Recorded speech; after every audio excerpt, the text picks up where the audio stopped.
Гагаузиянын баш үйрөтмөк мүдүрлүгүнүн башы Наталья Кристева ачыклады. Аны школаларда гагауз тилинде предметлери үйрөнмөк үчүн финанслары кесмек сорушунда пек чок политика япылыр. Онların таачуу асыл değil.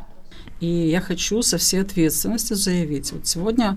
Ben bütün cevapçılıklan varınca söyleyeyim, hani 2021 yılın bücetini kabul ederken hiçbir de programa angısı bağlı gagavuz dilinin kullanmak sferasının genişletmesi kanunundan üretim uğrunda değişilmekler olmadılar. Образование не урезано. Gagavuz dilinin kullanmak sferasının genişletmesi kanunun 15. statyasında yazdırılı hepsi koşullar. Angılarına göre üreticiler finans yardımını bu iş için yakışırlar kabul etsinler. В этом учебном году Bu yıl hepsi üreticiler şansura kabul ettiler finansları üretmek yılının ilk payı için. Bu programaya bütçetten verilir 995 bin lei. Bu paralar üreticilere gagavuz dilinde predmetleri götürmek için ödenirler. Миллион леев мы выплачиваем этим преподавателям. Irina Yerinets bu yıl sefte başladı. Birinci klasın öğrencilerine resimcilik, imzamiyet terbiye etmesi uraklarını gagavuz dilinde götürmen. Anladı hani bu uraklara hazırlanmak pek çok vakit alır. Hem elbette bu iş için lazım ayrı finanslar verilsinler.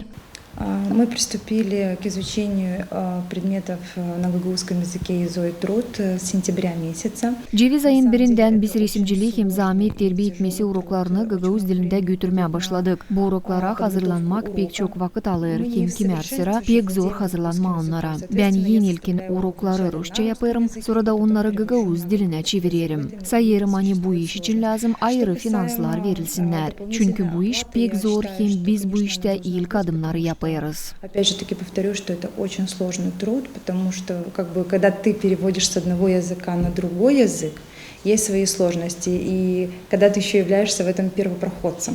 Gagavuz dilinin kullanmak sferasının genişletmesi kanunu 2018 yılın canavar ayında kabul edildi.